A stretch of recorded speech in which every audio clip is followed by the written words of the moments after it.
and this is the Learning Wing at Online Techniques. So welcome everybody. I'm glad to see you all here. This is what we're doing tonight is part 2 of a 2-part series that we started not last week but the week before, I believe. I ended up with a rehearsal thing I had to do last week, and I'm all excited because I'm filming something tomorrow, and guess what? I get to play Bigfoot. So this afternoon I've been working on makeup and things like that. Tomorrow is a great big makeup day for me because I get to play Bigfoot in a comedy short tomorrow. So that should be fun. But tonight we're going to finish up our 2-part series on keyword research. And yes, John, the first one is recorded. They will both be on the website by Saturday. All right, these will definitely be up there by Saturday morning. You know, as everybody is probably aware, what's been going on is that the Google keyword tool is disappearing.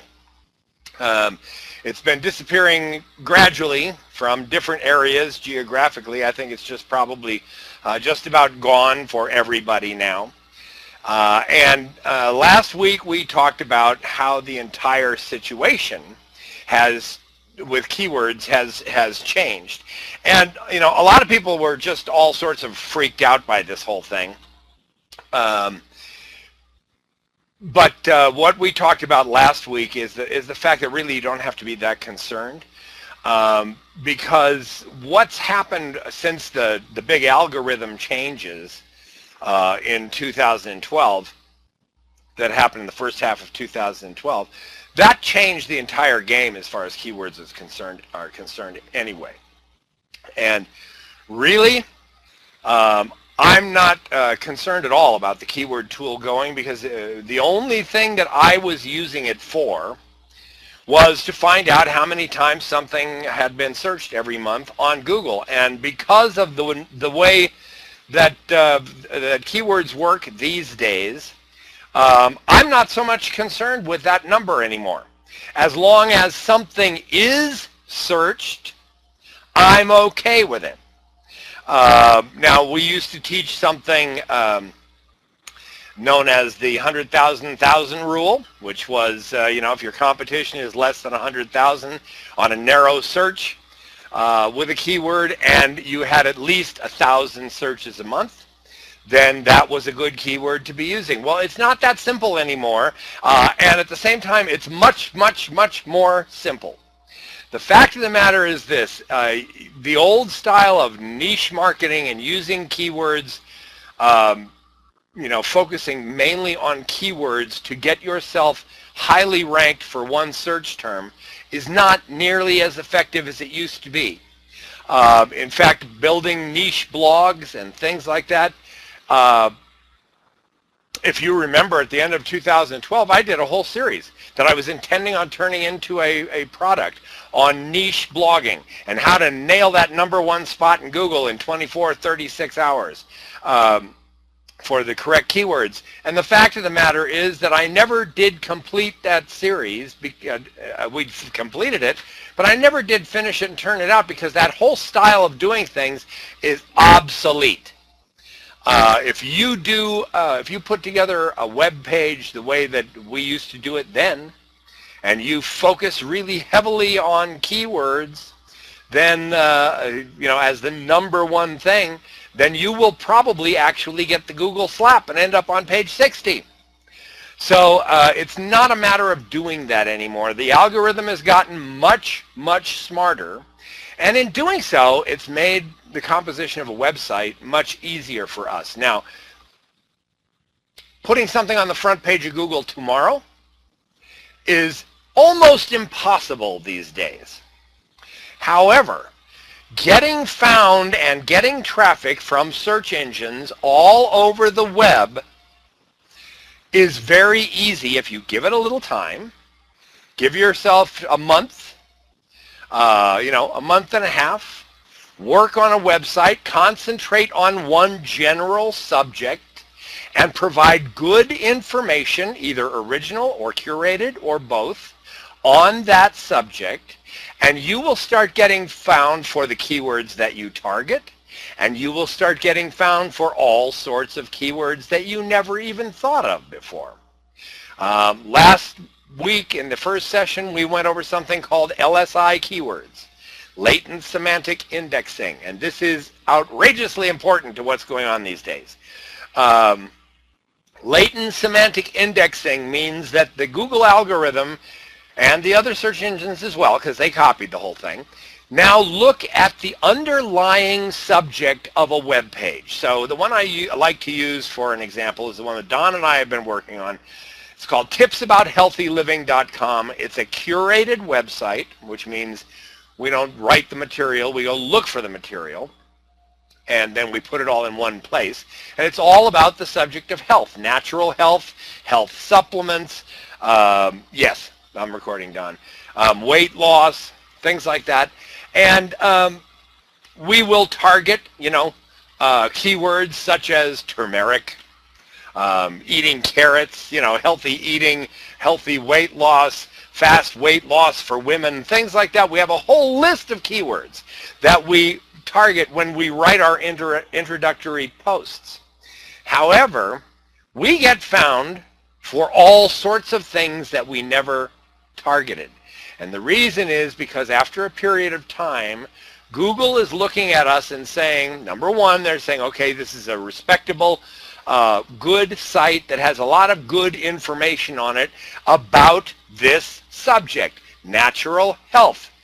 And so when searches come in that don't necessarily tie into any specific blog post of ours, Google may look at us and say, well, you know what?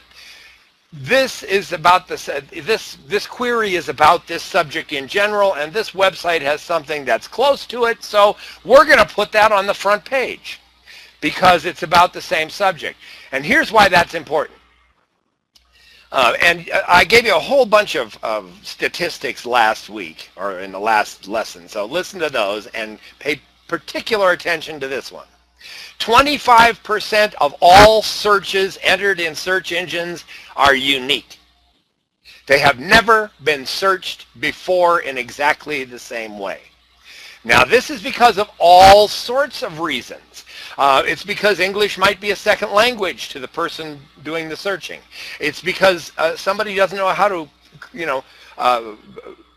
correctly put together a search string, or maybe they're just asking a question in as you would ask a question conversationally, or maybe they're trying to do a Boolean string together, where they're putting all these terms just together, bump, bump, bump, bump, bump, bump, bump.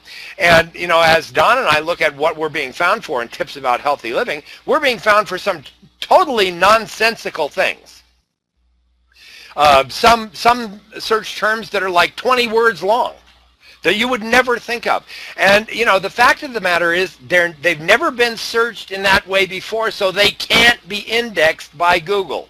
In other words, if you go to the Google keyword tool, if it was still there, you're not going to find it as a suggestion because nobody's ever done it before. However, the person searching that might very well be a nice kind of client for what we got. All right? At your particular website. So that's a quarter of all searches cannot be indexed by Google because they've never been done before. So LSI Keywords gives us a way into that because Google will look at that search term and say, well, this is nonsense, but what the hell is it all about? Well, obviously they've got supplements and natural and blood pressure in there, so it's got to be something about health. They're looking for some health thing. So, what are our good health sites? What are our good natural health sites? Okay, we got this list of natural health sites that we're, serving things up from. And, this one has a blog post that has a few of those keywords. This one has a blog post that has a few of those. And we're going to serve those up. And boom, you end up in front of that guy. And you didn't do it by targeting the keyword. You did it by providing good information on one general subject over a period of time and posting often and consistently. Okay? Are you guys following me? Does that make sense? Because that's what we talked about last week. Give me a yes if that makes sense. Yes in the text chat, okay? If I've completely lost you so far, because this is a big change up of the game. If I've completely lost you, say no, I'm lost. But otherwise, please tell me yes, you're following me, okay? So I know that I've got you here with me. John is with me. Okay, Don is with me. Irene's with me. Okay. See, what this does, guys, is it makes it really easy for us. We don't have to be concerned so much with gaming the system. That's what we used to do. We used to game the system. We used to get as many keywords on a page as we could, you know. And we used to make sure we had all this stuff, and if we did that, wow, boom, you know. And it didn't so much matter if we had really good quality information and our site was very deep. That's a you know, an interesting word to use. Deep. In other words, you can go deeply into a site and get a lot of good information about one general subject. Or was it just 4 or 5 pages long? That was basically to get somebody there to click on AdWords or to click on your, you know, subscribe link or something like that.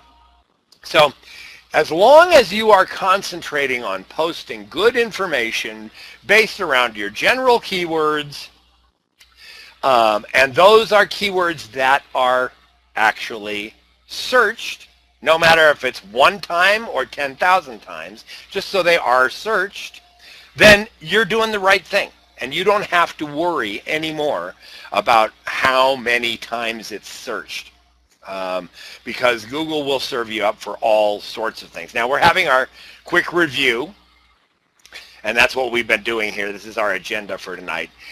We've been discussing, you know, what do we really need? Well, we need Google search, because Google search will tell us what our competition is. That's nice to know. Now, it's not so much anymore that I look at the competition. In other words, how many websites are tied in to a search term. I don't necessarily look at that as being, am I going to go there or not? I look at it as, how long might it take me to rank for that search term? All right? Because if I'm doing consistent content every other day for a couple months on one subject, around one subject, then I can look at the numbers and I can say, okay, if it's under 100,000, I'm going to be ranking for that really fast. If it's 500,000, it's going to take me a little more. If it's 1 million, well, I probably should just keep going and posting and things and check that one occasionally, because it's going to take me some time.